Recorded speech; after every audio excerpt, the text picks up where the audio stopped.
Nakaligtas sa pananambang ang mayor ng Sharif Agwak, Maguindanao del Sur na si Ahmad Mitra Ampatuan kaninang umaga. Napatay naman ang tatlong lalaking hinihinalang suspect sa nangyaring ambush. May Agenda Weekend Report si RJ Rosalado.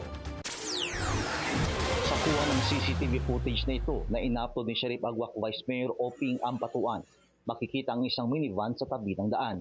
Matapos ang ilang minuto ay agad na bumaba ang tatlong lalaking may bitbit na mga baril at rocket-propelled grenade o RPG. Pinaputukan nila ang isang paparating na itim na SUV na nasa pool ng RPG. Dali-dali namang tumakas ang mga armadong lalaki sakay ng minivan. Ayon sa report, target ng mga sospek si Sharif Agwak Mayor Ahmad Mitra Ampatuan. Nasakay ng nasabing SUV. Himalang nakaligtas sa pananambang ang alkalde, pero nasugatan naman ang kanyang dalawang security escort. Yung vehicle po ni Mayor Dato Ampatuan, as well as the Toyota Hilux na nasa likod niya, na doon nakasakay yung dalawang security niya, ay pauwi sa kanilang residence sa Barangay Mother Poblacion, Sharif Agwak in Maguindanao del Sur.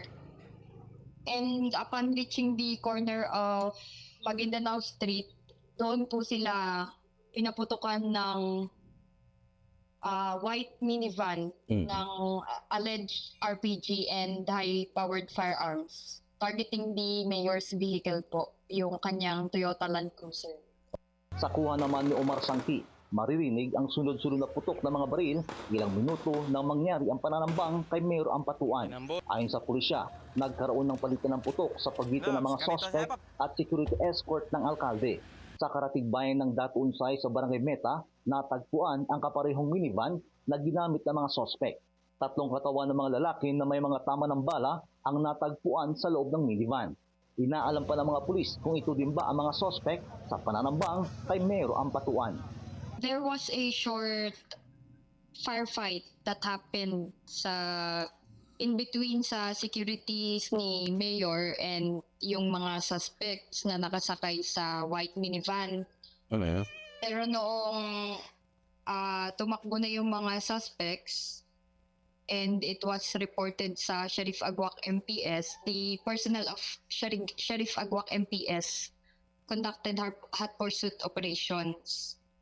And while the hot pursuit operation was ongoing, meron pong call na na-receive ang Datunsay MPS from a concerned citizen informing that meron pong natagpuan na white minivan and allegedly ay may tatlong tao na patay sa loob. Okay.